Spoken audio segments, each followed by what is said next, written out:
Dr. Dicker and I would like to welcome you guys and everyone for the AAST International Relations Committee International Breakfast Session. The session will be moderated by myself, Dr. Awutanos, I'm the outgoing chair for the International Relations Committee, and Dr. Dicker is the incoming chair.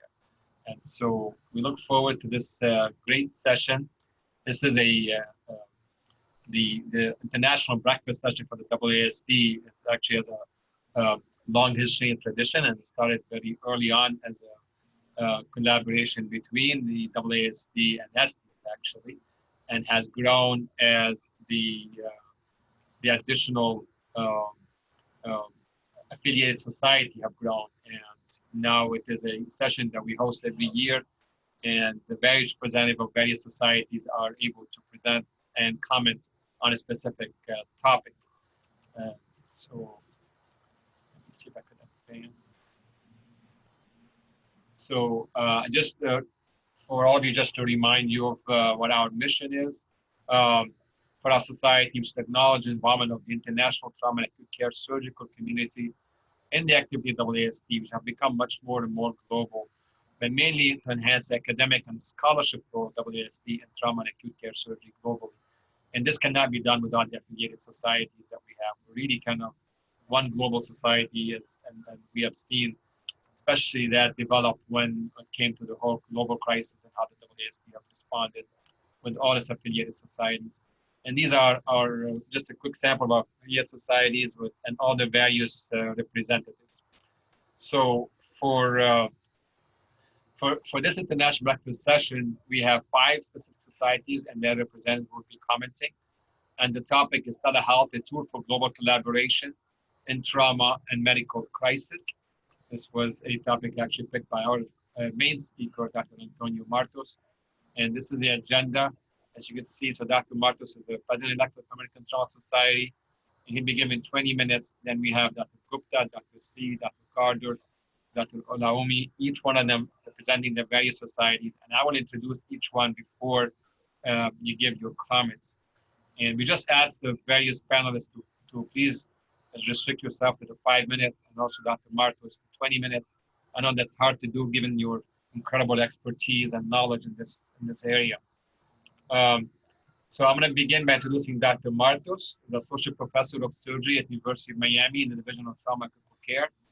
He's Director of Global eHealth and Trauma Telemedicine, Co-Director of the William Neiman Injury Resource Center at the Ryder Trauma Center, Jackson Memorial Hospital at the University of Miami. And the reason for this topic is that Dr. Martos is a pioneer in trauma telemedicine, has been involved in numerous studies and clinical activities for the U.S. Defense Department, the U.S. Department of State, and the Florida Department of Health. He created a statewide trauma telemedicine network and received the Health Department's Outstanding Leadership Award, and also the first annual State Surgeon General Health Innovation, Prevention, and Management Award for these efforts. Knowing Dr. Martos, I'm not surprised that he received that one. He's the most innovative surgeon I know. In 2011, Dr. Martos was named the Brazilian Olympic Committee team physician for 2012, the London Olympic Games, as well as the 2015 Toronto Pan American Games. 2015, Dr. Martos was named Emergency Services and Disaster Manager for the 2016 Rio de Janeiro Olympic Games. Most recently, this is something that he was able to really unite a lot of our societies together. He led the PTS Global Response to COVID Global Webinar in conjunction with the AAST International Relations Committee and the World Congress and the World Coalition for Trauma Care, with more than 20 webinars since March 2018, and many of our current panelists have participated in these webinars. And I think they were very helpful during this pandemic that we've had. So without further ado, Antonio, I will stop sharing and let you share your screen, and we could move on, okay? Hello, thank you, Dr. Awutanos. It's very nice to be here. It's an honor to be presenting at the AARC meeting today. During the last 16 years, I have been in Miami, and I'm gonna be sharing with you all now a journey through telehealth, what I learned, what I did, and why I truly believe that telehealth can be a tool for global collaboration in trauma and medical crisis. We have a problem anywhere in the globe, in Brazil, in the United States, in Australia, in Argentina, and in Africa, in Asia. how can be sure they can deliver the best quality of medical care 24/7, anywhere in the world, following the best practice guidelines and protocols, and have specialists available when needed, right? Trauma center is a big trauma center. We consider ourselves a living laboratory because you have the Army Trauma Training Center, you have a huge fellowship. And I had the honor and the privilege to do some research in telehealth, having funding from the Department of Defense, State of Florida, and have some project with the Department of State also. We have here in Miami the Army Trauma Training Center since 2000, and since then we are able to provide training and to work with collaboration with teams around the globe. In 2006, we started to do a lot of research and work with telehealth here in University of Miami. In the beginning, putting my computer in a cart, using the Wi-Fi to the hospital to provide a lecture from one place to another place. And then here we have Dr. Colonel Robson. He was the Army Trauma Training Center director at the time, just using some remote device to broadcast some lectures. And today, you do rounds this way. You have the medical records, you have the PACs, and then you have some robots that can go to the bedside, or smartphones that can show the patient live to us or anytime during the day or the night. 6 months in 2006, I have 2 satellite antennas in front of the trauma center to learn how this would work in a remote situation, in an MCI response, when the regular internet would not be available. So we learned how to use satellite connections.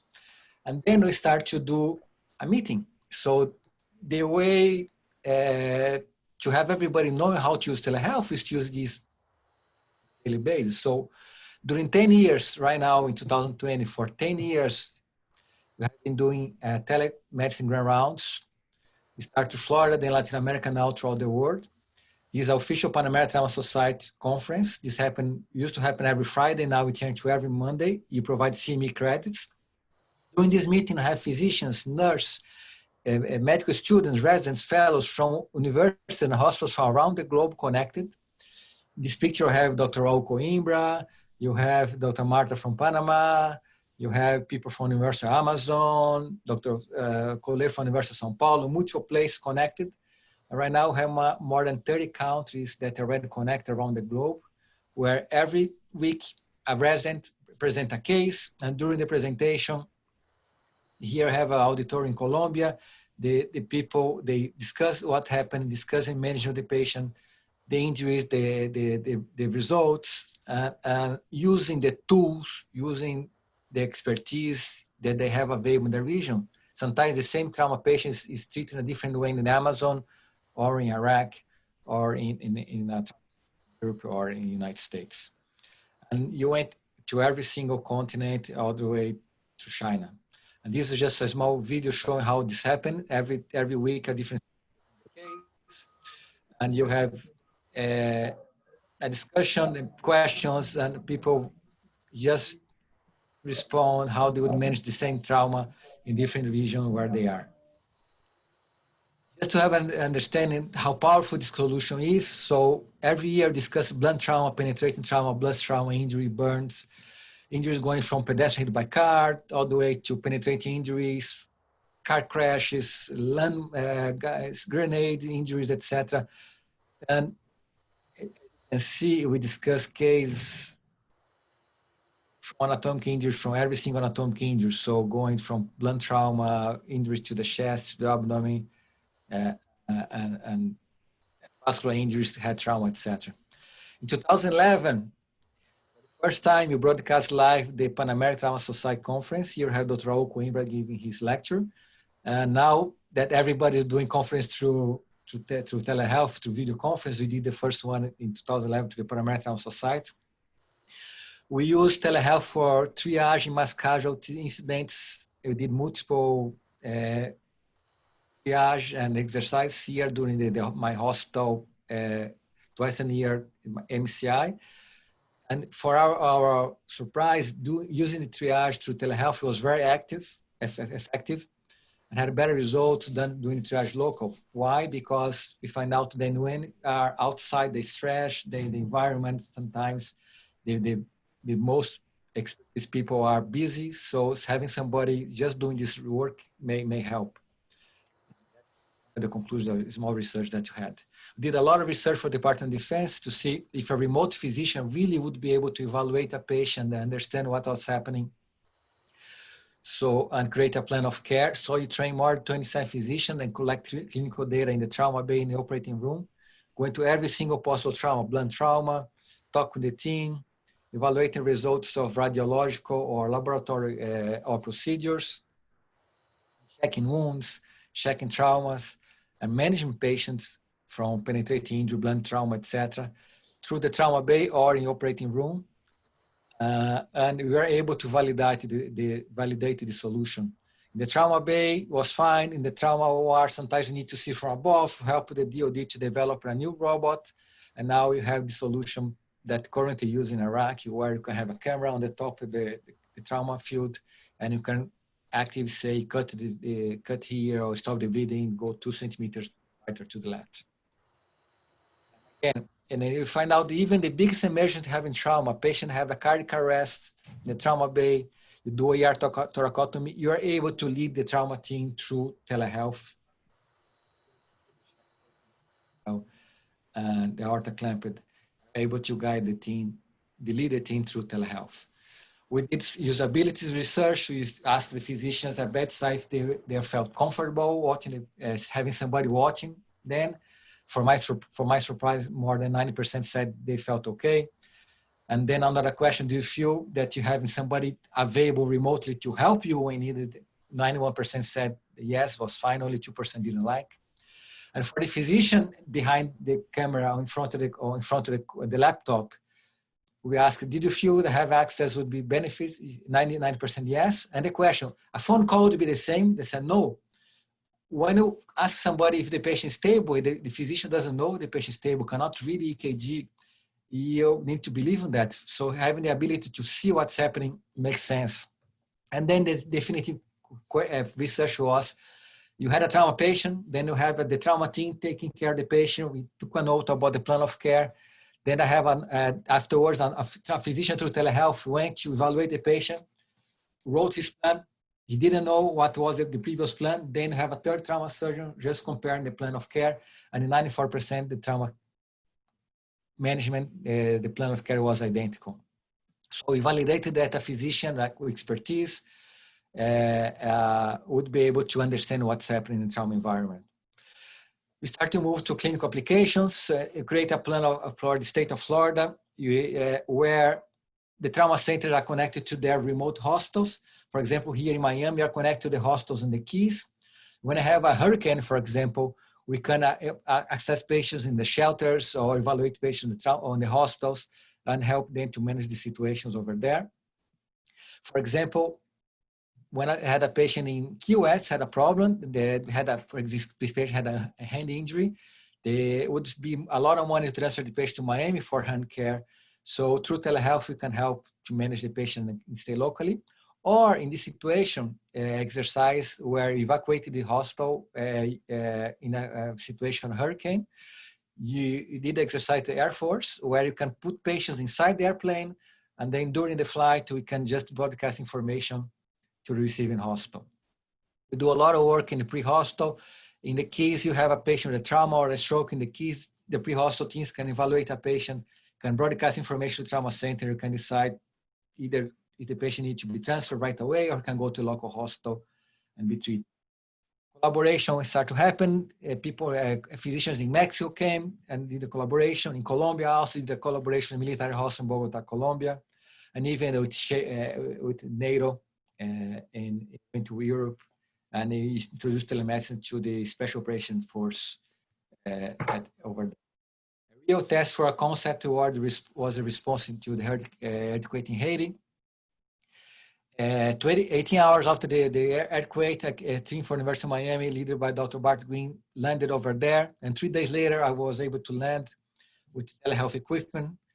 I went to the field hospital they had at the airport. And you can see here, in 5 minutes, I was able to connect the satellite antenna, connect to a computer, and had a live feedback broadcast to the trauma center. I'm going to show a short video now where you can see this was the situation that I had over there. we had in the airport 2 tents, and we had physicians and nurses and healthcare professionals 24/7 there. We're trying to open an operating room here on the side. Until this time, we're doing surgery in the sidewalks. Here you can see physician, nurse, patients all in the same time, trying to rest, trying to sleep. This was a situation. And then using telehealth, you're able to organize response. Okay, we need more antibiotics. We need more physicians. So let's bring the ventilators. Let's try to organize a little bit the response. Remember, this was day 3. The international response was already still coming, and we already organizing a response. Again, this week, only this week, and with 20 amputation, a lot of patient crushing injuries, and you're able to, as you can see, to organize a response real time using telehealth. It was really important collaboration using telehealth. Show the power of this tool. Just outside this tent, you had power, you connect your computers, laptops, and using the satellite connection, again, we are able to help the organization of this response in Haiti. Here you can see now, we're doing amputation in the sidewalk. We didn't have the operating rooms yet. And here, just behind, you have our satellites, our antennas. You see, this real MCI.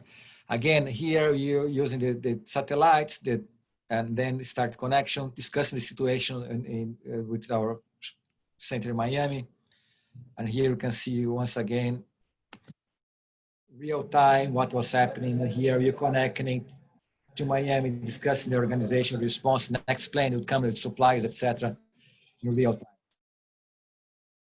Until now, when they have a problem in Haiti, in the hospital over there, you discuss case, you broadcast, and you help them to manage patients.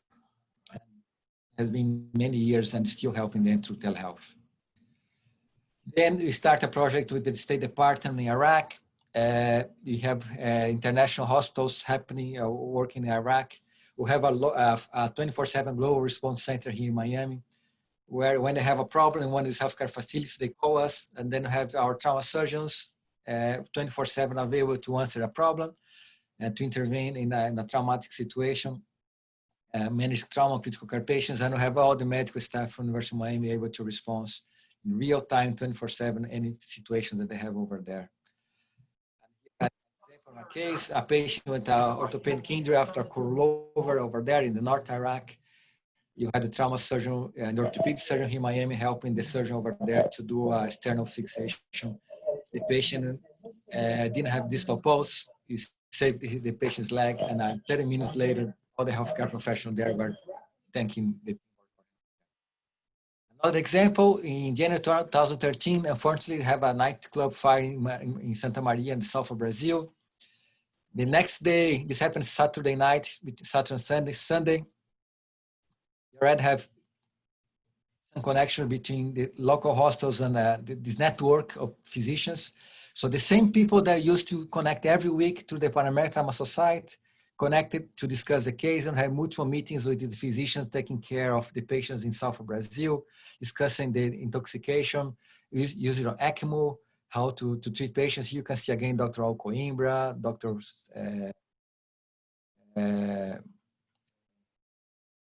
Fraga, and physicians from Iraq, and Ryder Trauma Center, physicians from everywhere in the globe that used to connect to discuss case, connecting here now real time to discuss, to help manage mass casualty situation. The same thing happened after the Boston Marathon.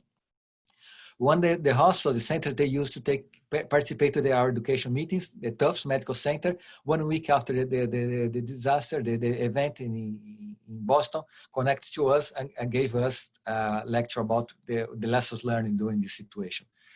So then we start to use the same concept in sports. So in 2011, during the Guadalajara Pan American Games in Mexico, we start to use telehealth to. You have a Brazilian volleyball player had a crash against another athlete during the game.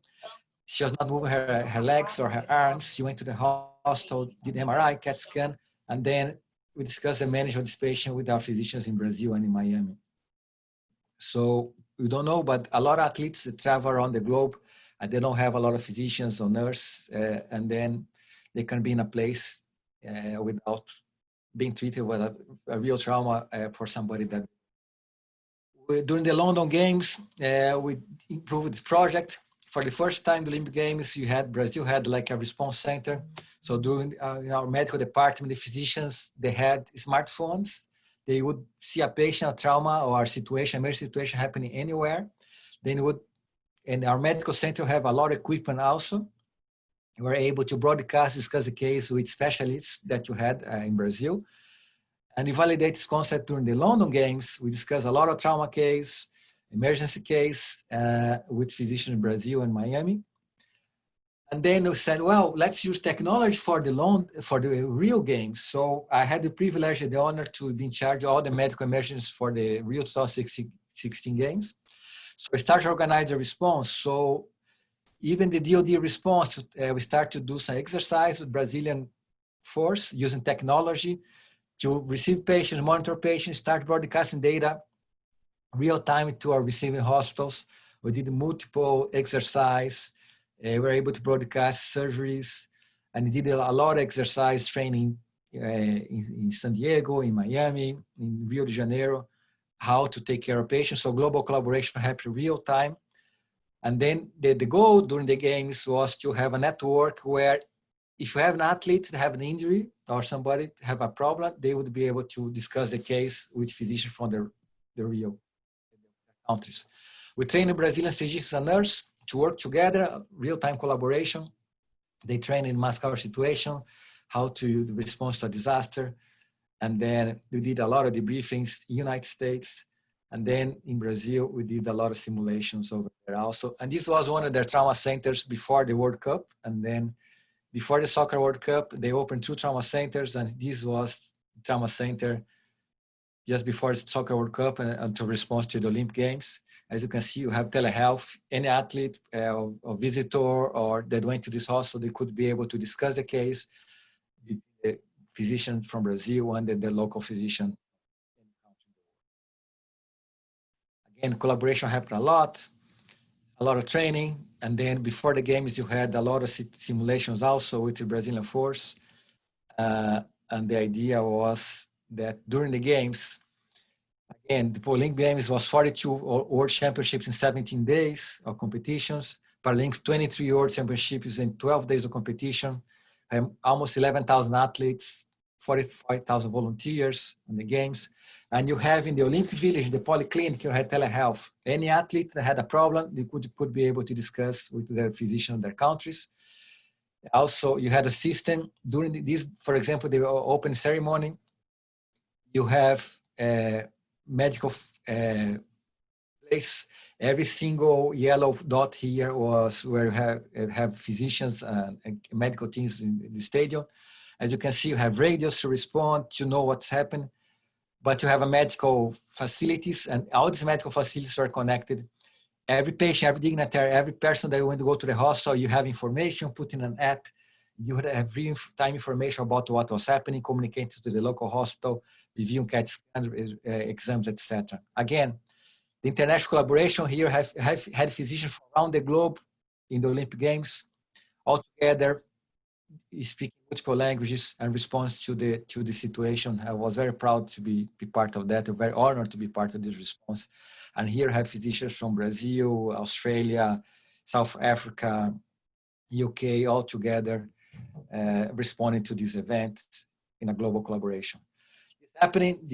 We are all winners during the games. And then in 2019, global collaboration happened again after the Bahamas hurricane. You went to the Bahamas, you were able to collaborate and help them through the trauma centers, our trauma center, and help the government of Bahamas to treat using sometimes sent physicians over there and also through telehealth help. Then unfortunately, we have this global event, the pandemic, the COVID-19. Remember, using everything that you learned that you have been using for 15 years, you create this amazing response. And again, the Pan American Trauma Society, the World Coalition for Trauma Care, and the American Association for Surgical Trauma, IRC, this group went together and with all their affiliate societies. We had the president of the AAST, Dr. David Spain,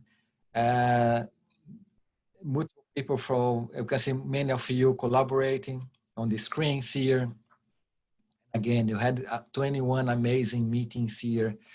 You can see Dr. Namais, Dr. Scalia, Dr. Beaufort, Dr.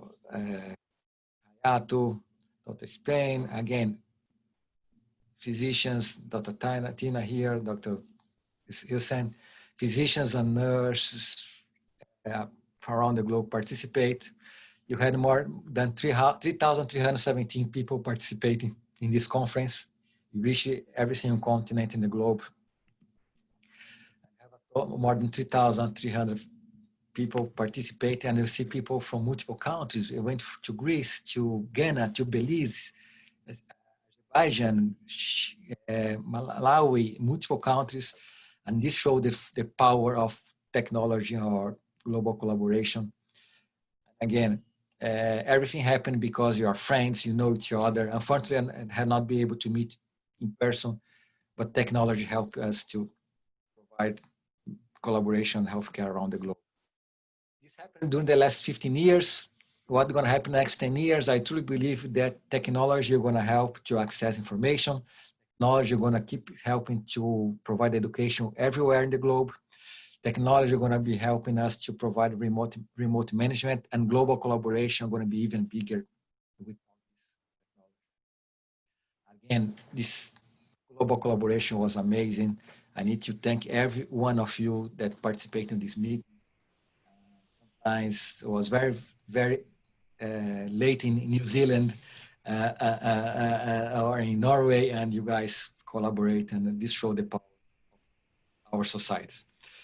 I have a mentor when it came to Miami, Dr. Jeff Augustine. He died like a few years ago, and he was the one that pushed me and supported me to develop telemedicine here at University of Miami. He used to say a sentence from John Kennedy. He would say, one person can make a difference and everyone should try. So Dr. Augustine was completely right, and each one of us can use our power, our knowledge, our friends, and keep helping. All together, you can help a lot of people. I truly believe that every human being has the right to have the best medical care possible 24/7 anywhere in the globe. And telemedicine, education, simulation, global collaboration can help save lives. Thank you. Antonio, that was really great. Thank you so much. And I'm going to ask, I'm going to share my screen. I'm going to ask Dr. Dicker to introduce Dr. Gupta next, and we'll save the question to the end, okay?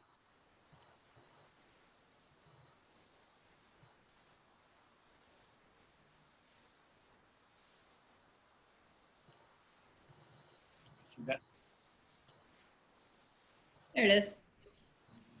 Hello, everybody, and thank you especially for those of you who are halfway around the world and it's very, very late or very, very early, depending on how you look at it. Dr. Amit Gupta is a professor at the Division of Trauma Surgery and Critical Care, JPM Apex Trauma Center, All India Institute of Medical Sciences in New Delhi, India. He's a fellow of the Royal College of Physicians and Surgeons of Glasgow and fellow of the American College of Surgeons and the International College of Laparoscopic Surgeons. He's the founder secretary of the Indian Society for Trauma and Acute Care, and he's been involved with various teaching and training programs in trauma care all over the country. And he is our Indian Society for Trauma and Acute Care, speaks again to the incredible unity and breadth of our International Relations Committee. So Dr. Gupta.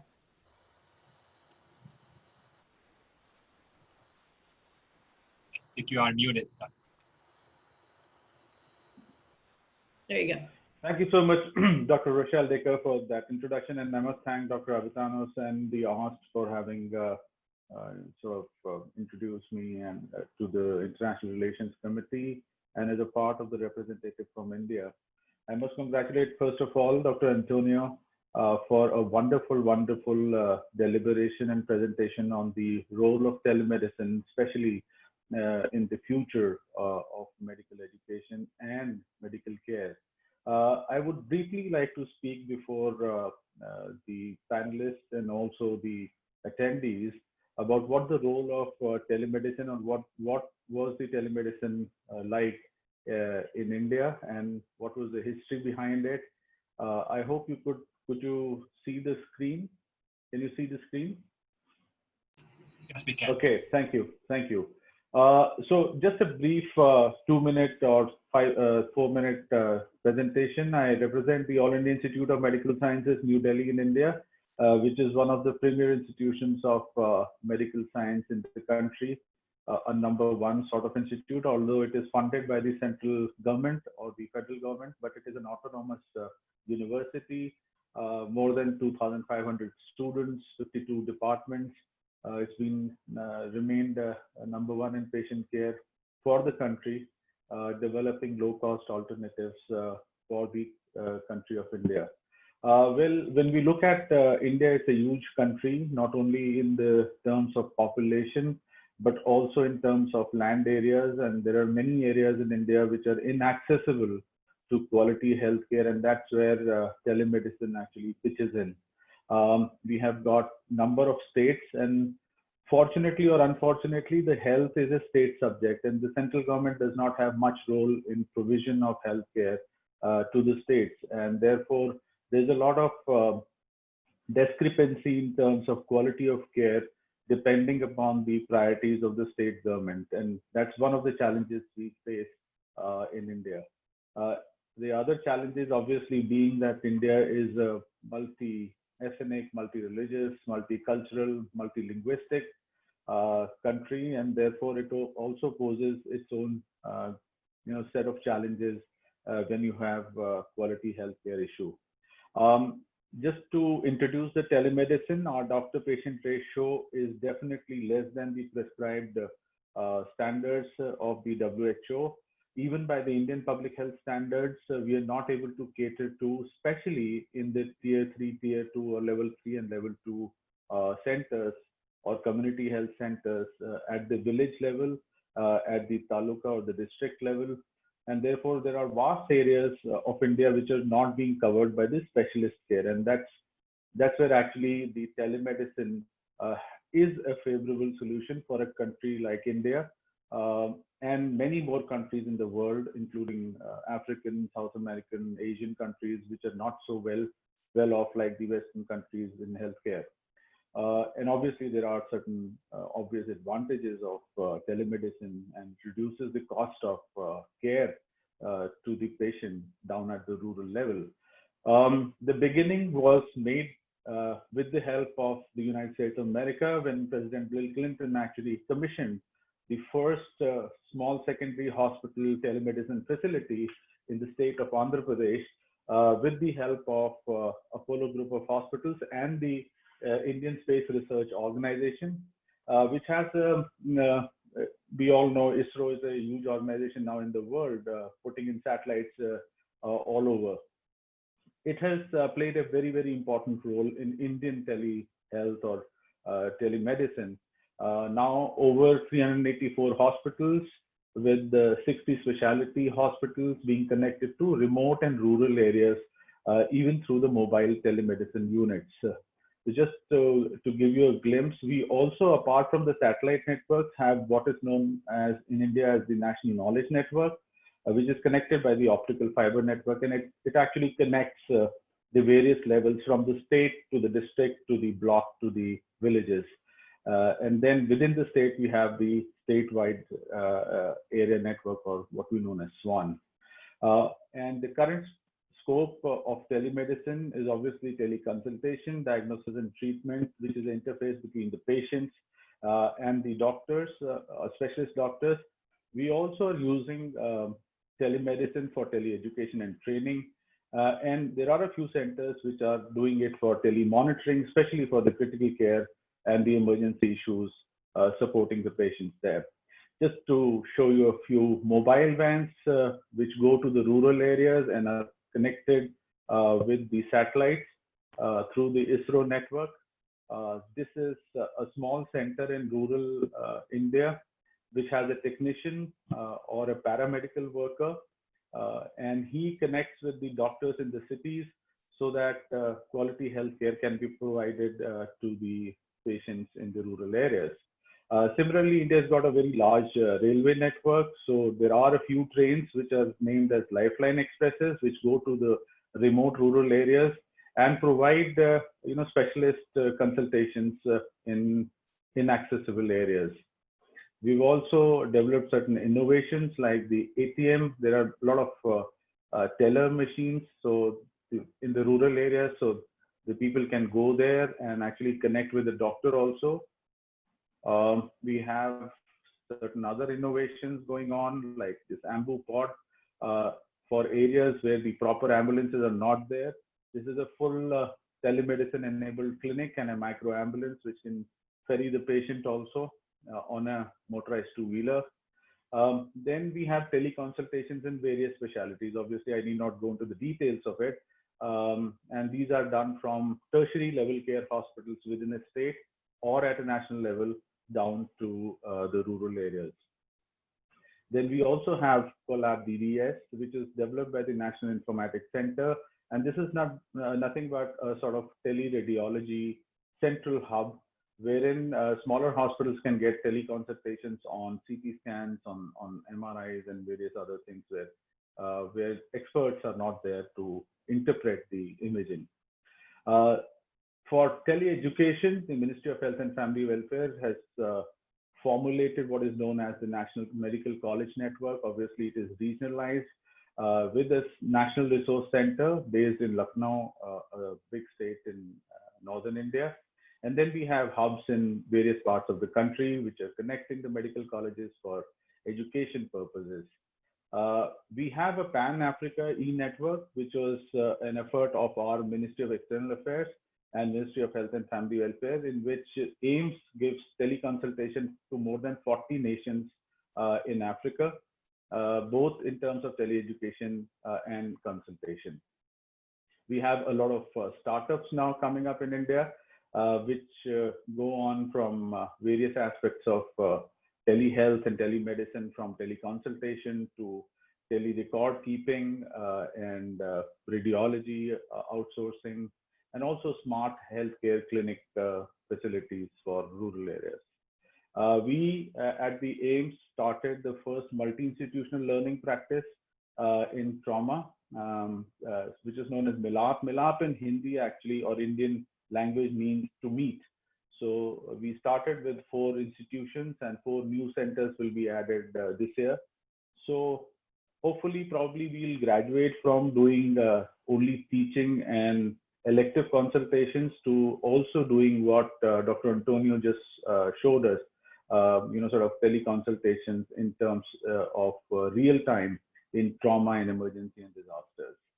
Well, we are just beginning. This has been 2 decades of really hectic work in a country like India, where there are a lot of challenges. And thank you so much, Dr. Abadanos. I'll stop my sharing. Just to give you an overview of what is going on, what is the background of telemedicine in India. Thank you so much once again for the opportunity. Dr. Gupta, thank you so much. Again, we'll reserve the questions to the end. And let me share my screen so I can introduce Dr. C next.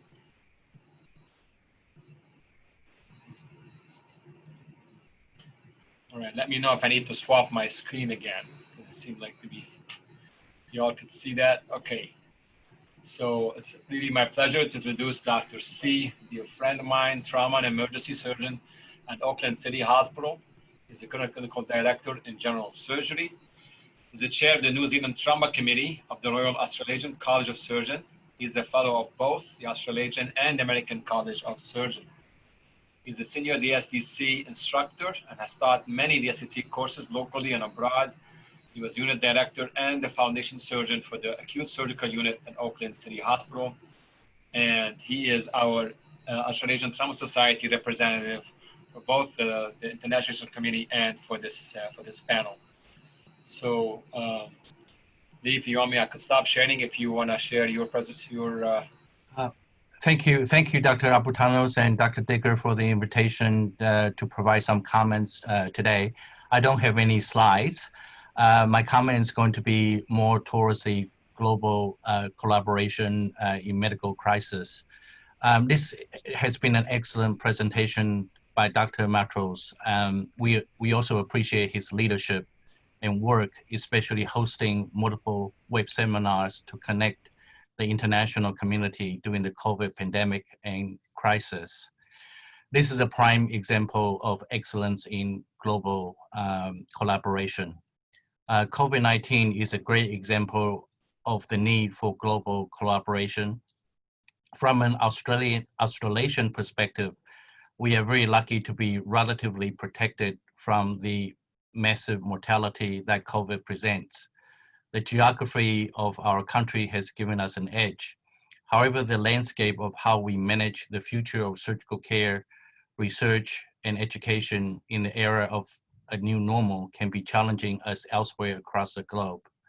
The way to move forward is to continue the global cooperation, learning from each other, and picking up the pieces. Telehealth has been used much widely, if you will, over the COVID-19 pandemic. In New Zealand, we provide clinical advice to surgeons and medical facilities, especially in remote areas, including many smaller nations across the Pacific. For example, American Samoa's referral base is meant to be Hawaii, but because of the pandemic, there is actually no transfer of patients from American Samoa to Hawaii. So New Zealand has stepped in to help the surgeons in American Samoa. They do not have a endoscopist. They are unable to do ERCP. So if the patient's over there with a cholangitis, choledocholithiasis, they require our assistance in terms of guiding these care of these patients over there. And in some cases, they do get transferred across on a special flight to New Zealand. In Australia and New Zealand, the medical and surgical fraternities are keen participants in the global crisis. The AAST-MED and NZ-MED are two prospective medical assistant teams that are active in participating in global crisis, especially in the Pacific region. You may have remembered 2011, Christchurch suffered a massive earthquake. It was one of the darkest days in New Zealand. We had 600 emergency workers and 6 international communities actually come to New Zealand to help with the search for survivors. And this was another great example of collaboration in medical crisis, and the country of New Zealand are very grateful to the international community for the assistance. One of the current challenges with COVID-19 is surgical and trauma training and education, and how can we do this safely? And telemedicine, tele-training is probably the way to go. Courses such as DSTC, ATLS, EMST. I believe there's a global cooperation that is important as we are all facing the similar issues across the globe. It is important that we continue to learn from each other and communicate. We should link and participate and appreciate each other's experiences so that we can actually progress our goals. To strengthen the global participation, it is important that important to be inclusive, transparent, and respectful for each jurisdictions. Thank you, Dr. Abutanos, for the opportunity to provide some comments during this important panel.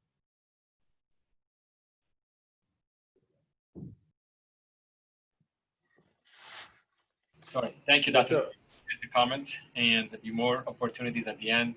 I now want to ask Dr. Dicker again to introduce Dr. Gardner. Let me share my screen.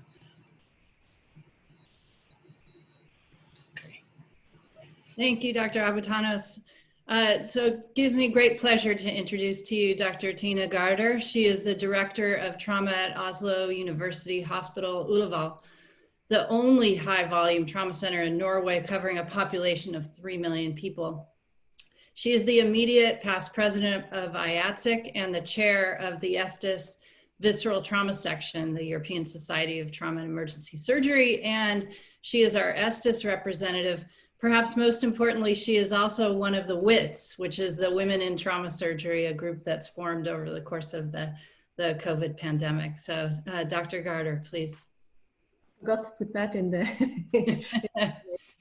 Thank you so much for the introduction. So, I mean, first of all, really impressed with the work that Antonio was presenting and the wide array of possibilities he has been covering in an area where this is necessary, and the same thing with Amit Gupta for India. I mean, it's such a different reality than what I'm going to say a few words about. I'm not going to start to share any slides. Just comment a little bit.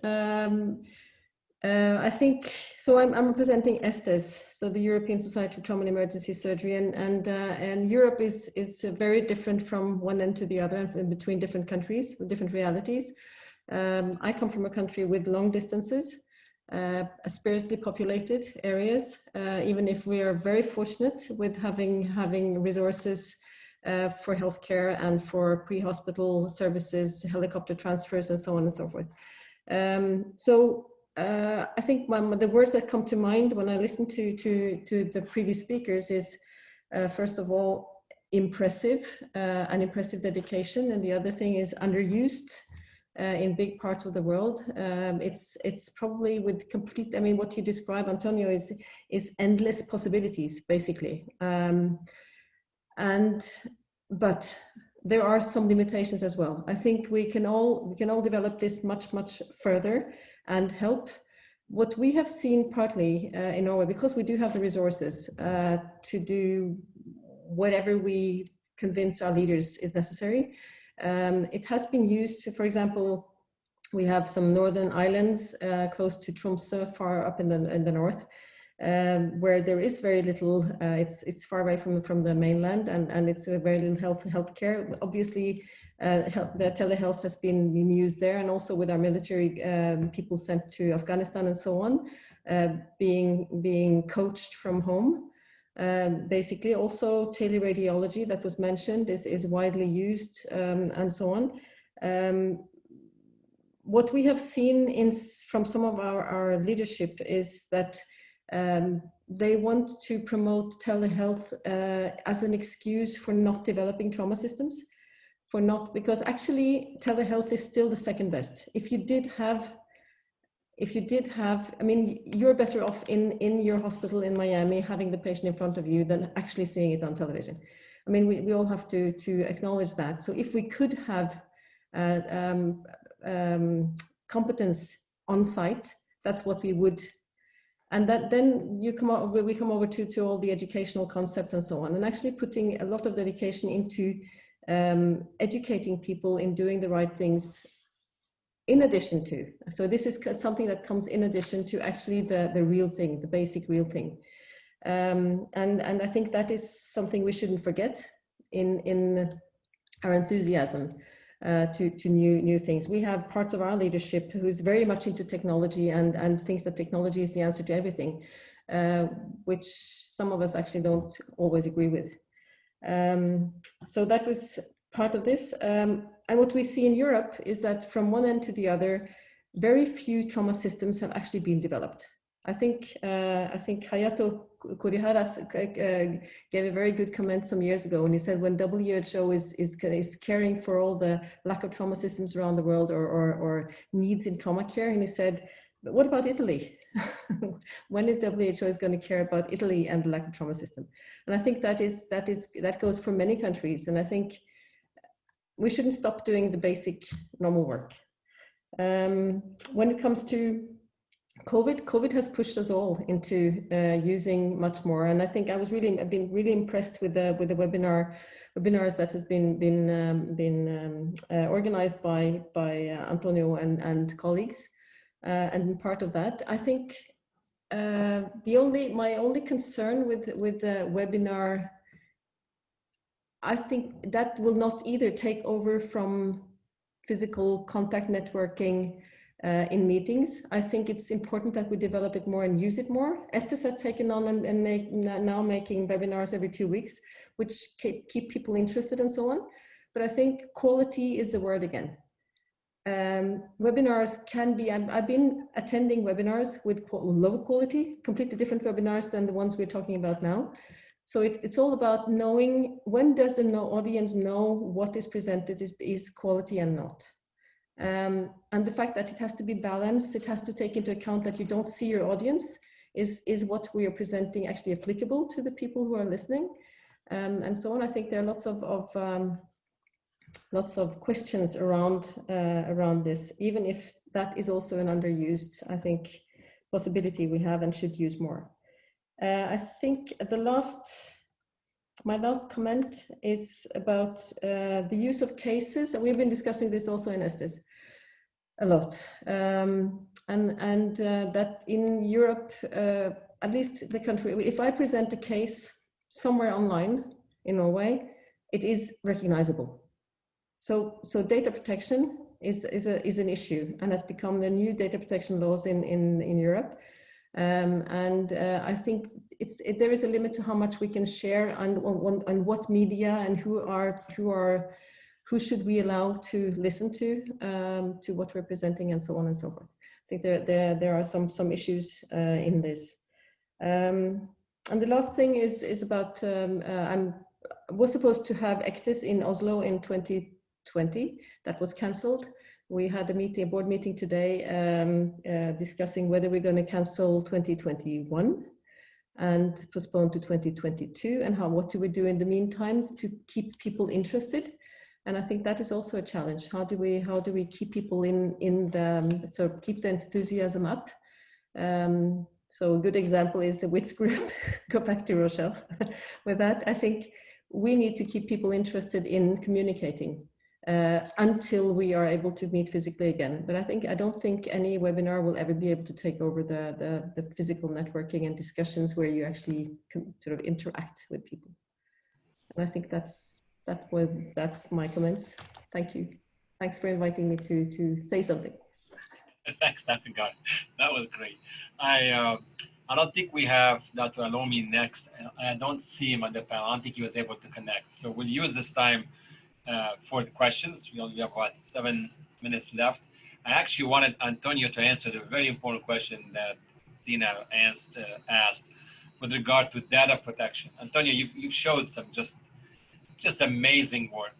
And I think, Dina, you clarified it in a way of saying endless possibilities, but then you brought it back to reality. Okay, there are some limitations here. And I'd love to hear what Antonio will comment, especially with regard to data protection, with all of the work that he has done. Yeah, Michael, and I could not agree more with, and I see we need to meet people in person again. We had to have this conference in person again. I remember when I was a medical student, I would go to a conference and have the opportunity to talk to a professor, maybe to meet somebody. So I think this is very important, And I'm from Brazil. Latins like to hug each other. Hey, how are you? Good to see you again. I was in Bergen before in Norway. I know you guys are very warm also. They will receive friends. So we need to have this again, and we need to we are missing this. And the other day I was my phone, and they show screen time today was 8 hours. My son, Dad, how can it be 8 hours in screen time? I said 8 hours of Zoom meetings. So sign out, and then this, then conference, etc. You are tired of this. We need to start to have in-person meetings again. Regarding data protection, that's a very important concept. I used to say telemedicine, telehealth is not the same as video conference. FaceTime, Skype, WhatsApp is just video conference. To do telehealth, we need to have like an app or a software where you can have like the communication encrypted, where you can record, write notes, when somebody else afterwards can see what happened, can have the history of your treatment, can manage your patient afterwards. And even when I do this case review discussions, again, we do this, we have M&M, that's some applications, some video conference software that are open, that are the same conference, like the one they're using right now. They have another one that's HIPAA protected, the HIPAA, so nobody can record the screens, et cetera, et cetera. So you need to know about that. And if you're going to present a case, should I unidentify everything, never put a medical record number, never put any information about the patient. You need to be very careful about that. But again, be careful, use encrypted solutions that can follow all the HIPAA guidelines, and for telehealth and for video conference, for case reviews, use the right tools. You know, and remember, there's a lot of hacking going around, a lot of bad people in the net. So you need to be careful about how to share and where to keep your patient information.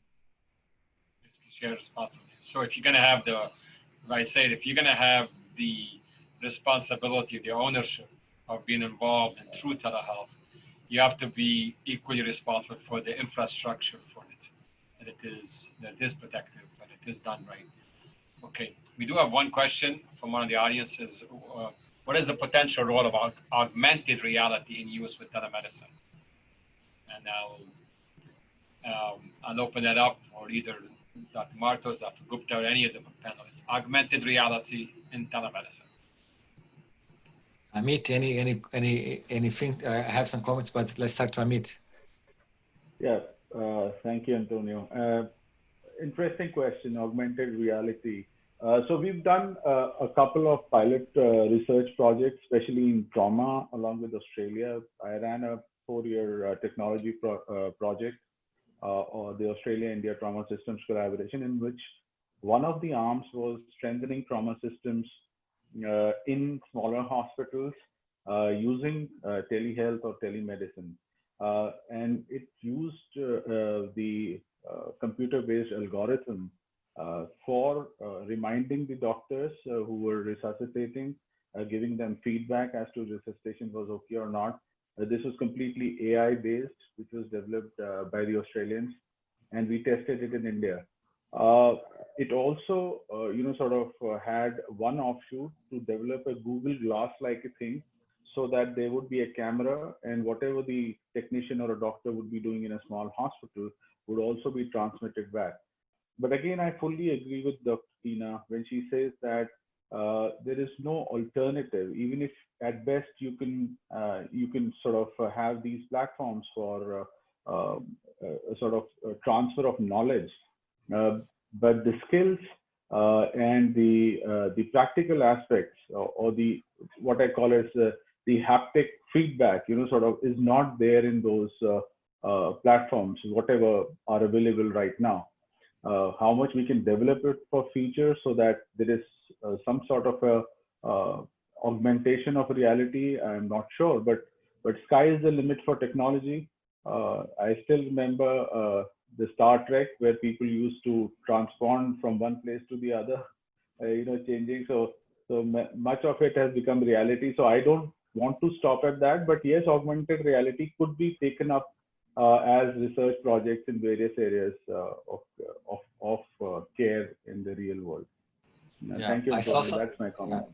I saw some projects also, some for surgery, where you can have like surgeon here and then have somebody seeing what's happening, put his hands would project for the surgeon close to the patient. And again, using VR, you can have simulation, can have gaming. All this can happen. I know for sure some of the training that you do right now, we're going to go to augmented reality in the future. The Pan American, we have been working on the simulation-based, computer simulation-based like training now. So there's a lot of things happening. A lot of things going to happen in the future. I truly believe in a few years, ATLS, the STC, European Trauma course, all these courses are going to have, not all, but parts, or they're going to be with computer simulation or virtual reality or augmented reality, because again, we learn COVID, you cannot do presential course all the time. So sometimes I think part of the course is going to be through smartphones, through laptops, and part is going to be presential. So I think, and I truly believe, I never concern about the people that go to the medical conference, right? But I always want to reach the people that they are far away, or they don't go to the Congress, that they don't meet in person. So I want to reach these people. And I think this telehealth, video conference, and this virtual reality and computer simulation can be the way to reach these people that are not actualized and don't go to conference, and can be a way to help them to raise their bars in terms of knowledge and be updated. Wow. Well, we're basically out of time. I just want to thank everyone, but I'm going to leave the last word for Dr. Dicker, who's the International Committee oncoming chair, for the last words on for everybody and her comments. Rochelle. Oh, thank you, Dr. Abutanos. And like I said a few hours ago, you've been an exceptional leader and chair of this committee. And this panel is testimony to the work that you've done, and such an extraordinary job unifying us and having all voices heard. So thank you. I agree with Dr. Garter. I think that telehealth is extraordinarily important, but it shouldn't supplant. So it should be something that's utilized while we build our trauma systems. And it was interesting because when Tina mentioned that, I thought about an encounter with my partners in Uganda where they said, well, this is good. So maybe we don't have to develop that quality improvement program here locally that you mentioned if we're going to do this. And I just thought, hang on, we can do it all. We need to do it all for a sense of independence and ownership and empowerment. We need to do it all. So that would be my final thoughts. Thank you for giving me the opportunity to say a few words. Thanks, everyone. Thank you. Thank you to the panel and to our Congratulations, Michael. All of Bye-bye, everybody. Bye-bye. Thank you. Bye-bye.